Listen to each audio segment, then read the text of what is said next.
Good morning. আশা করি সবাই ভালো আছো। আজকে আমাদের সাবজেক্ট ভার্ব এগ্রিমেন্টের পার্ট 3 হবে। আর আমরা এই পার্টে আরও ইম্পর্টেন্ট 3টে রুলস নিয়ে আলোচনা করব। এর আগে আমি পার্ট 1 এবং পার্ট 2তে পাঁচটা 10টা রুলস শিখিয়ে দিয়েছি। আজকের এই পার্টে 3টে মোস্ট ইম্পর্টেন্ট রুলস নিয়ে পড়াবো, যে রুলসগুলোকে বারবার তোমাদের পরীক্ষাতে আসে, তোমরা কনফিউজ হও এবং বেসিক্যালি ইউটিউবে ফ্রিতে এই রুলসগুলো কোনো স্যার শেখায় না। চলো আজকের ভিডিও শুরু করা যাক। প্রথম রুলস অর্থাৎ রুলস নাম্বার 11, কারণ যেহেতু আমাদের এর আগে আরো 10টা রুলস হয়ে গেছে। তো প্রথম রুলস কি বলছে? প্রথম রুলস বলছে যদি কখনো ইচ অথবা এভরি এই দুটো কথা থাকে, এদের পর আমরা যদি কোনো নাউনকে ব্যবহার করি তাহলে ওই নাউন বা প্রোনাউনটা সিঙ্গুলার হবে। কি হবে? সিঙ্গুলার হবে। এবং ভার্বও সিঙ্গুলার হবে। স্যার কেন? কারণ এই ইচ বা এভরি এই দুটোই হচ্ছে তোমার সিঙ্গুলার ওয়ার্ড। এই দুটোই হচ্ছে তোমার সিঙ্গুলার ওয়ার্ড। আশা করি বোঝাতে পারছি। তাহলে এই ইচ আর এভরি কি? ইচ আর এভরি হচ্ছে স্যার সিঙ্গুলার ওয়ার্ড, মনে থাকবে। যেমন এখানে দেখো ইচ কথাটা আছে, ইচ মানে হচ্ছে প্রত্যেক, এভরি মানেও প্রত্যেক। তাহলে ইচের পর দেখো বয় বসেছে, যেটা কিনা একটা সিঙ্গুলার নাউন, এবং তারপরে দেখো ভার্ব বসেছে, সিঙ্গুলার ভার্ব। তাহলে ইচের পর সিঙ্গুলার নাউন, সিঙ্গুলার ভার্ব, এটা হচ্ছে নিয়ম। বোঝাতে পেরেছি? ইচ আর এভরি যখনই কোনো সেন্টেন্সে আসবে, এদের পর যে নাউন আসবে সে সিঙ্গুলার আসবে, ভার্বও সিঙ্গুলার আসবে। চলো এর কিছু এক্সাম্পল দেখে নেওয়া যাক। যেমন the each boy and girl was না ওয়ার, ঠিক আছে, enthusiastic to celebrate the auspicious day. ভালো করে শোনো, এখানে টিপসটা কি? অ্যান্ড দ্বারা যুক্ত থাকলেও ইচ এবং এভরি পুরো সাবজেক্টকেই সিঙ্গুলার বের করে দেওয়া হয়। এটা হচ্ছে টিপস। এই জায়গাটা স্টার মেরে রাখো প্রত্যেকে। তোমরা অনেকে এই জায়গাটা ভুল করবে। তোমরা কি ভাববে? তোমরা বলবে স্যার আপনি বলেছেন ইচ, ইচ একটা সিঙ্গুলার ওয়ার্ড, এদের পর নাউন বসেছে সিঙ্গুলার, কিন্তু স্যার এইখানে তো অ্যান্ড আছে, এবং এই অ্যান্ড কি করছে? এই অ্যান্ড একই সাথে গার্ল আর বয় দুটোকেই যুক্ত করছে, তাহলে তো স্যার এরা প্লুরাল হয়ে যাচ্ছে না। যখনই ইচ দিয়ে কোনো সেন্টেন্স থাকবে, ইচের পর নাউনও সিঙ্গুলার, ভার্বও সিঙ্গুলার আসবে, অর্থাৎ এইখানে যে ভার্বটা বসবে সেটা সিঙ্গুলার ভার্ব হবে, অর্থাৎ ওয়াজ হবে। এইখানে আরেকটা দেখো এভরি, এভরির পর ম্যান আছে, ওম্যান আছে, চাইল্ড আছে। তাহলে দেখো এভরির পর যা এসেছে সব সিঙ্গুলার, ম্যানও সিঙ্গুলার, ওম্যানও সিঙ্গুলার, চাইল্ডও সিঙ্গুলার, এবং এই তিনজন বসার পরেও ভার্ব যে বসবে সে সিঙ্গুলার ভার্বই হবে, অর্থাৎ ওয়াজই হবে। আশা করি আমি নিয়মটা বোঝাতে পেরেছি। এই জায়গাটা কনফিউজ হয়, এগুলোকে নোট করে রাখবে। পরীক্ষাতে এইখান থেকে প্রচুর পরিমাণ কোশ্চেন আসে এবং প্রত্যেকটা স্টুডেন্ট প্রায় ভুল করে দিয়ে আসে। যাদের কনসেপ্ট ক্লিয়ার নয় তারা কিন্তু অবশ্যই এখান থেকে ভুল করবে। তারপরে দেখো কি বলেছে?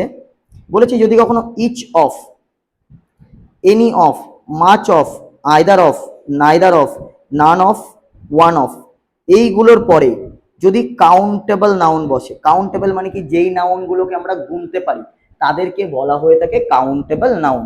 তাহলে ওই কাউন্টেবল নাউন প্লুরাল বসে, এবং আনকাউন্টেবল নাউন যদি বসে তাহলে সে সিঙ্গুলার বসে।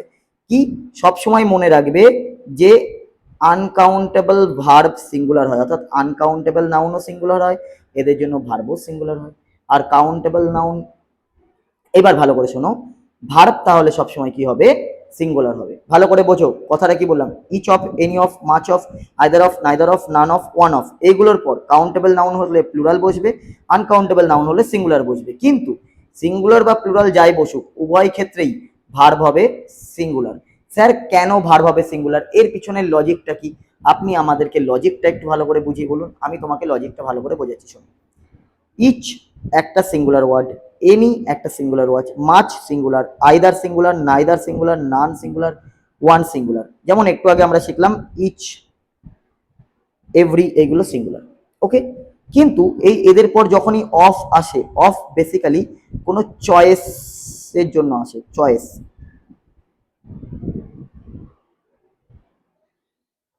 ঠিক আছে, অনেকের মধ্যে একটা, অনেকের মধ্যে চয়েস, অনেকের মধ্যে চয়েসের জন্য এই অফকে নিয়ে আসা হয়। তাই এদের পর কাউন্টেবল নাউন প্লুরাল আসে, আনকাউন্টেবল নাউন সিঙ্গুলার আসে। আনকাউন্টেবল নাউন সারা জীবন সিঙ্গুলার থাকে, তো তাকে সিঙ্গুলার হিসাবেই আসতে হবে। বাট আমার অ্যাকচুয়াল সাবজেক্ট কে, আমার অ্যাকচুয়াল সাবজেক্ট হচ্ছে each, any, much, either, neither ও নান, ওয়ান। কেন স্যার? কারণ এই যে অফ, যতগুলো অফ দেখতে পাচ্ছ, এই সমস্ত অফগুলোই হচ্ছে কি, এই সমস্ত অফগুলোই হচ্ছে প্রিপোজিশন। এই সমস্ত অফগুলো কি, এই সমস্ত অফ হচ্ছে প্রিপোজিশন। আর এই প্রিপোজিশনের পর যেটাই বসে সেটাই প্রিপোজিশনের অবজেক্ট হয়, অর্থাৎ এই পার্টটা এই প্রিপোজিশনের অবজেক্ট হবে। আর আমার সাবজেক্ট তাহলে কি থাকবে? আমার সাবজেক্ট থাকবে এই each, any, much, either, neither, none, one, এগুলো আমার সাবজেক্ট থাকবে। আর সাবজেক্ট সিঙ্গুলার, ভার্বও সিঙ্গুলার। আশা করি কনসেপ্ট বোঝাতে পারছি। এবং এর উপরে কিছু কোশ্চেন দেখা যাক, এক্সাম্পল এবং প্র্যাকটিস ভালো করে দেখে নাও। কি দিয়েছে? Each of the students, students countable, right? তাই অফের পর কাউন্টেবল নাউন বসেছে, অর্থাৎ প্লুরাল কাউন্টেবল নাউন বসেছে।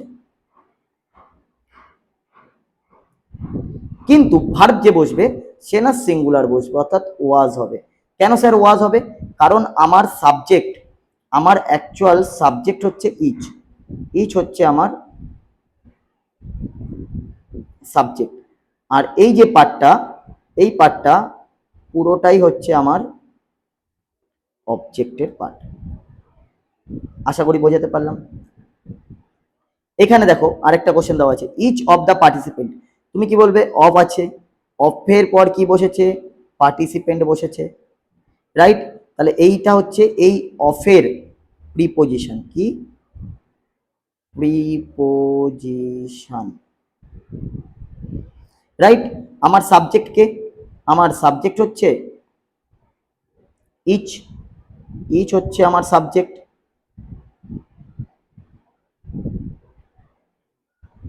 আর সাবজেক্ট সিঙ্গুলার, তাই ভার্বও সিঙ্গুলার হবে, ফলোজ হবে, FOLLOWS। ওকে, দেখো ভার্বের কাছের প্লুরাল নাউন দেখে না, শুরুতে থাকা ইচ, ওয়ান, নান, এইগুলোর দিকে লক্ষ্য রাখতে হবে, যেটা আমি একটু আগে তোমাকে বললাম। দেখো টিপসেও আমি লিখে দিয়েছি, এই জিনিসগুলোকে একটু মনে রাখবে, পরীক্ষাতে এখান থেকে কোশ্চেন আসে। এবং আজকে লাস্ট রুল, রুল নাম্বার 13 এবং শেষ রুল, সেটা কি? যদি কোনো সেন্টেন্সে কোনো রিলেটিভ প্রোনাউন থাকে, অনেকে জানে না স্যার রিলেটিভ প্রোনাউন কি। রিলেটিভ প্রোনাউন হচ্ছে এইগুলো, অর্থাৎ হু একটা রিলেটিভ প্রোনাউন, হুইচ একটা রিলেটিভ প্রোনাউন, দ্যাট একটা রিলেটিভ প্রোনাউন, যেগুলো কোনো সেন্টেন্সের মাঝে বসে দুটো আলাদা আলাদা সেন্টেন্সকে কি করে? যুক্ত করে। তাই এদের নাম হচ্ছে রিলেটিভ প্রোনাউন, যুক্ত করে। বোঝাতে পেরেছি? এবং হু কখন ব্যবহার করা হয়? কোনো লিভিং বা জীবিত বস্তুর ক্ষেত্রে আমরা হু ব্যবহার করে থাকি। কোনো নন লিভিং অর্থাৎ মৃত ব্যক্তি, জড়ো, এনিমেল কোনো পশু পাখি, বার্ড মানে এইগুলোর জন্য আমরা হুইচ ব্যবহার করি। আর দ্যাট হচ্ছে জীবিত এবং জড়ো উভয়ের জন্য ব্যবহার করা হয়। কোশ্চেনটা কি স্যার? এই যে রিলেটিভ প্রোনাউন তোমাকে শেখালাম, হু, হুইচ, দ্যাট, মনে রাখবে যদি কোনো সেন্টেন্সে তুমি রিলেটিভ প্রোনাউন দেখতে পাও, তাহলে এই রিলেটিভ প্রোনাউনের পরে ভার্ব বসে। সেই ভার্বটা সিঙ্গুলারও হতে পারে, ভার্বটা প্লুরালও হতে পারে। কিন্তু স্যার এই ভার্বটা সিঙ্গুলার হবে না প্লুরাল হবে, সেটা কি করে বিচার করব? সেইটা হচ্ছে এই রিলেটিভ প্রোনাউনের ঠিক আগে থাকা সিঙ্গুলার বা প্লুরাল নাউনের উপর। অর্থাৎ নাউন যদি সিঙ্গুলার হয় ভার্ব সিঙ্গুলার বসবে, নাউন যদি প্লুরাল হয় ভার্ব প্লুরাল বসবে। আর এইটাকে বলা হয়ে থাকে, এই যে রিলেটিভ প্রোনাউনের আগে যে এই নাউনটা থাকে তাকে বলা হয়ে থাকে অ্যান্টিসিডেন্ট। কি বলা হয়ে থাকে? অ্যান্টিসিডেন্ট। দেখো লেখা আছে রিলেটিভ প্রোনাউন সব সময় তার আগের অ্যান্টিসিডেন্টের উপর বেস করে ভার্ব বসায়। কিরকম? একটা এক্সাম্পল দেখলে আশা করি বুঝতে পারবো। দেখো তুমি বলবে এখানে স্যার দেখুন হু আছে, যেটা কি করছে? দুটো আলাদা আলাদা সেন্টেন্সকে যুক্ত করতে হেল্প করছে। এই হু তাহলে কি? একটা রিলেটিভ প্রোনাউন। আর এই রিলেটিভ প্রোনাউনের ঠিক আগে যেই নাউনটা আছে অর্থাৎ শ্রেয়া, এই শ্রেয়া হচ্ছে অ্যান্টিসিডেন্ট। শ্রেয়া হচ্ছে কি? অ্যান্টিসিডেন্ট। এবং এই অ্যান্টিসিডেন্টকে দেখেই এর পরের ভার্বটা বসেছে, অর্থাৎ এই ইজ বসেছে এই শ্রেয়াকে দেখেই। শ্রেয়া সিঙ্গুলার তাই ইজ বসেছে। যেমন এটা দেখো, ইট ইজ ইউ হু, তুমি বলে হু হচ্ছে স্যার একটা রিলেটিভ প্রোনাউন, রাইট? আর রিলেটিভ প্রোনাউন সব সময় তার আগের সাবজেক্ট অথবা অবজেক্টের উপর বেস করে বসে। রিলেটিভ প্রোনাউনের আগে কি আছে? ইউ আছে। ইউ এর সাথে কি যায়, ইজ যায় না আর যায়, তুমি বলবে স্যার আর যায়, তাহলে এখানে হবে আর। তাহলে it is you who are going to market. Tips কি, হু নিজের কোনো নাম্বার নেই, এটি ইউ কে আয়নার মতো প্রতিফলন করে, অর্থাৎ হু এর নিজস্ব কোনো নাম্বার নেই, অর্থাৎ এর আগে যে থাকবে, অর্থাৎ যে কোনো রিলেটিভ প্রোনাউনের আগে যেই ওয়ার্ড থাকবে ভার্ব, সেই আগের ওয়ার্ড অর্থাৎ অ্যান্টিসিডেন্টের উপর বেস করে বসবে। আমরা আজকে 3টে রুলস শিখলাম, এই 3টে রুলসকে কুইক রিভিশন একবার করে নেব। কুইক রিভিশন কি করে, আমরা রুল নাম্বার 11 থেকে শিখলাম ইচ এবং এভরি দুটো সিঙ্গুলার, এবং এদের পরে যে নাউন আসবে সেই নাউনটা কি হবে, সিঙ্গুলার হবে, এবং ভার্ব যে হবে সেই ভার্বও সিঙ্গুলার হবে, রাইট। তারপরে আমরা কি শিখলাম, ইচ অফ, ওয়ান অফ, এদের পর কি আসবে, কাউন্টেবল নাউন প্লুরাল আসবে, আনকাউন্টেবল নাউন সিঙ্গুলার আসবে, কিন্তু ভার্ব যে আসবে সে বরাবর সিঙ্গুলার আসবে। তারপরে কি শিখলাম, রিলেটিভ প্রোনাউন থাকলে রিলেটিভ প্রোনাউনের আগে যেই নাউন বা প্রোনাউন থাকে তাকে বলা হয় তাকে অ্যান্টিসিডেন্ট, এবং ভার্ব সবসময় ওই অ্যান্টিসিডেন্টের উপর ম্যাচ করে বসবে, অর্থাৎ ম্যাচেস অ্যান্টিসিডেন্ট। আশা করি আজকের এই কনসেপ্টটা তোমাকে বোঝাতে পেরেছি। যদি ভিডিও ভালো লেগে থাকে